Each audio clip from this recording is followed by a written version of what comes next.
You recall that on the 26th of August 2014, elections were held into the various positions of the board of the Nigerian Football Federation in Abuja.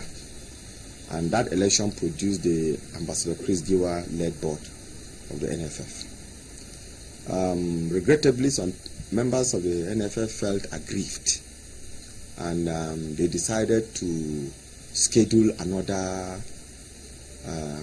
Congress of the NFF for the purpose of electing a new board, despite the election of 26th of August 2014. Now, immediately, the Ambassador Chris Giwa-led board approached the Federal High Court sitting in Jos to seek validation of its mandate, which was given on the 26th of August 2014, and to restrain the conduct of a fresh election. On the said 19th of September 2014, the Federal High Court gave an order of injunction restraining the NFF, the then board of the NFF, from conducting another election into the board of the NFF, and also compelled all the 36 FAs and that of the FCT and also the Minister of Sports to give recognition to the Ambassador Chris Giwa-led board as the authentic and duly recognized board of the NFF. Now, out of disrespect to that order, the then board of the NFF proceeded to conduct another election in Warri on the 30th of September, which purportedly produced the Amaju Pinnick-led board of the NFF. Now, on the 23rd of October 2014, when the Federal High Court was informed of the disobedience to its orders by the then board of the NFF, the Federal High Court sitting in Jos nullified and set aside that election of 30th of September, which produced Amaju Pinnick-led board. On the 30th of October, same 2014, the then president of this country, Dr. Goodluck Jonathan, approached the Ambassador Chris Giwa-led board and appealed to them to give him opportunity to amicably resolve this matter. Ostensibly, because of the rumor that was going on of a threat of FIFA ban, all this. So he appealed. Now you recall that, or you know that the office of the president is the highest office in this land. And out of deference or respect to that office, the Ambassador Chris Giwa-led board decided to give the president an opportunity to intervene in the matter in the interest of the nation, to see if he could resolve the matter amicably and to see if justice will prevail. Now, until Dr. Jonathan left office, he never resolved this matter. In fact, he didn't even call for any meeting until he left office. And Ambassador Chris Giwa-led board waited to see if government will actually call for a resolution of the matter. And when this was not forthcoming, they decided to go back to court to seek adjudication of the matter on the merit.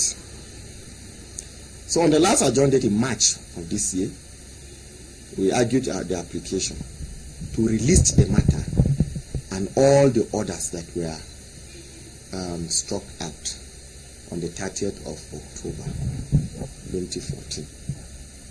So the court delivered its ruling today. And in the ruling, the court saw merit in the application because the withdrawal of the case was occasioned by the intervention of the president of this country. And it was done in the interest of the nation. So the court now saw merit in the application and granted the prayers as prayed. That is to say, the case that was withdrawn has now been restored back to God or released back to court for adjudication. And secondly, all the orders that were made by the court prior to the withdrawal have now been restored. That is to say, parties have now been restored to the status quo before the withdrawal. So what this means is that, one, the election that produced Amaju Pinnick stands set aside. So The Amaju Pinnick-led board, as of today, does not exist by the pronouncement of the court. Secondly, all the 36 FAs in Nigeria and out of the FCT, as well as the Minister of Sports, are by order of the court compelled to give recognition to the Ambassador Chris Giwa-led board as the authentic and duly elected board of the NFF pending the termination of this matter.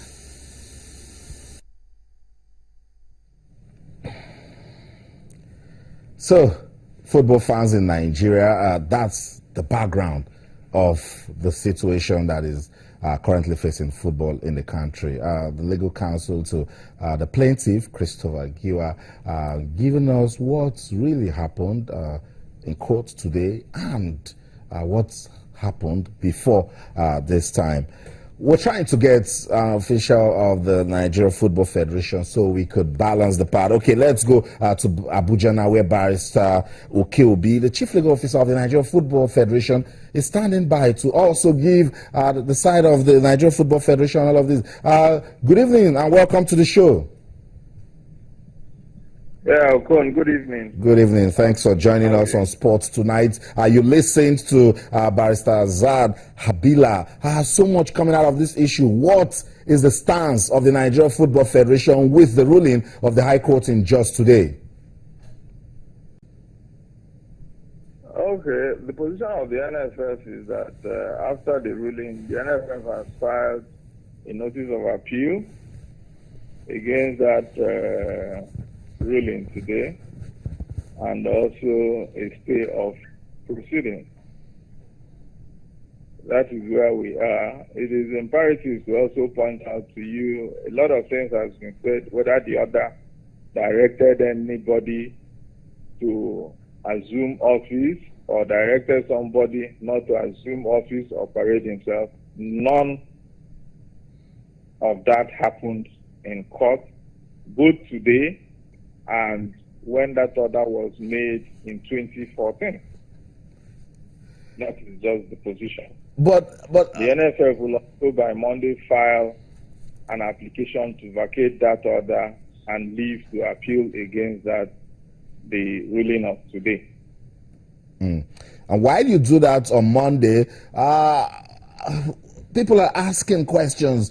Who is really in charge of the NFF now? Is there really an NFF at the moment with this court ruling? It is a matter of law which I will not sit down here and say this matter is put simply. It's still a matter on appeal. It can go either way.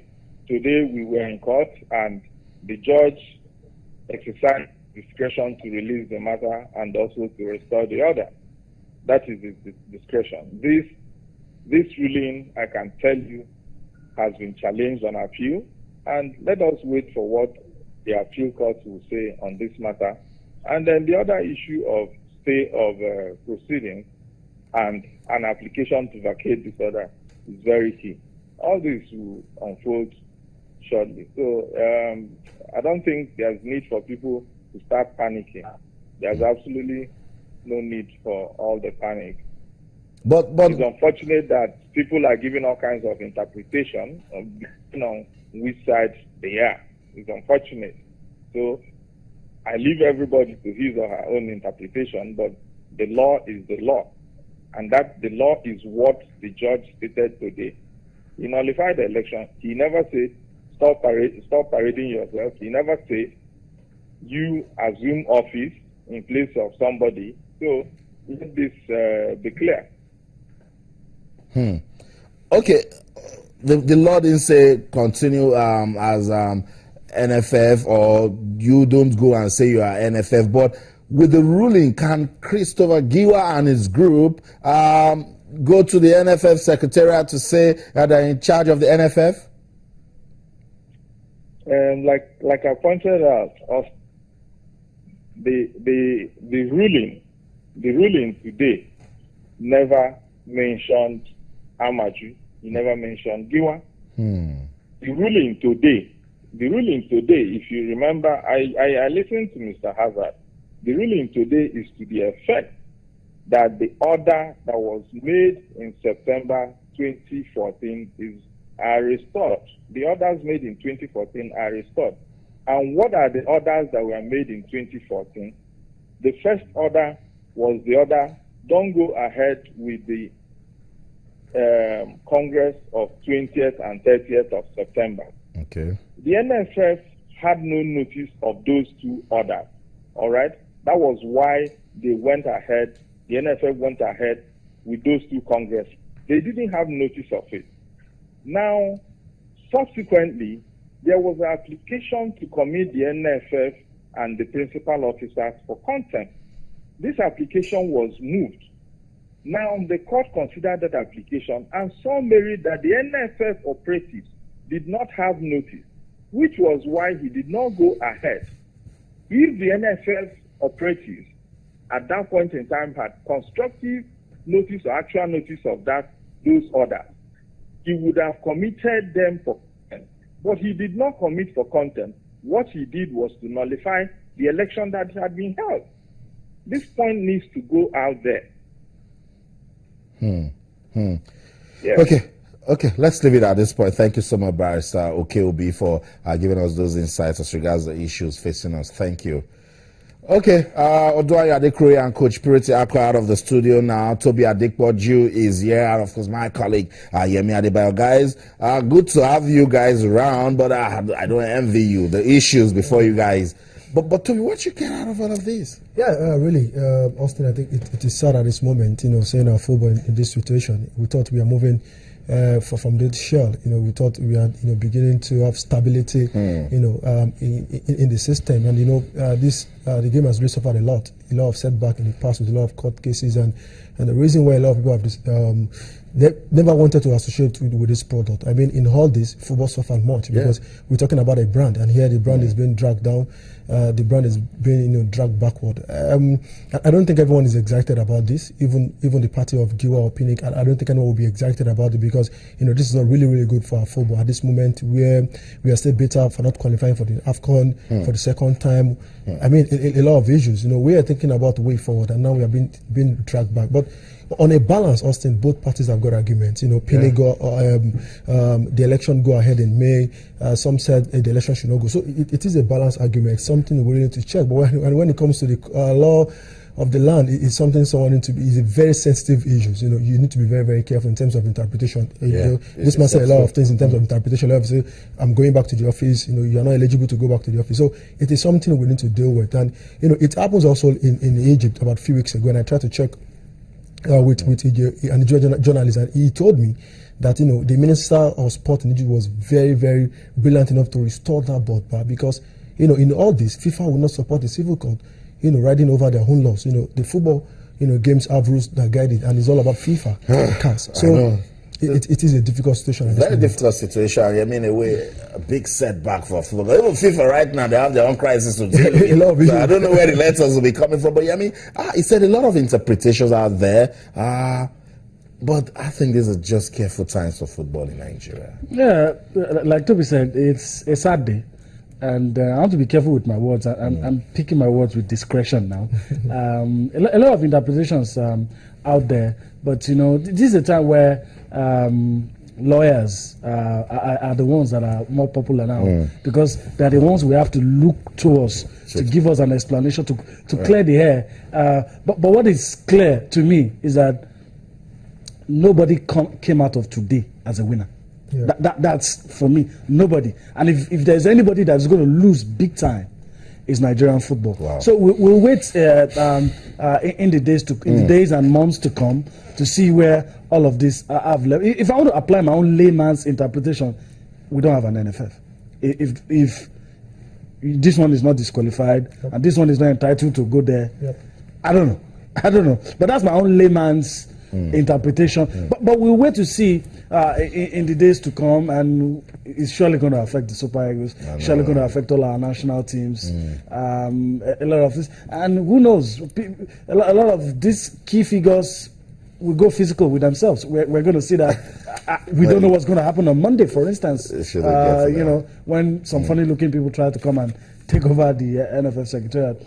But we'll see how it all goes. It's really sad. It's really sad because Nigerian football will suffer. Yeah, I was even looking for the words to talk about these. I don't know what to call the NFF president. I don't know what to call aggrieved at this stage. We don't just know what's going on with football in Nigeria. We're just hoping that in the end, football emerges the winner and not suffer.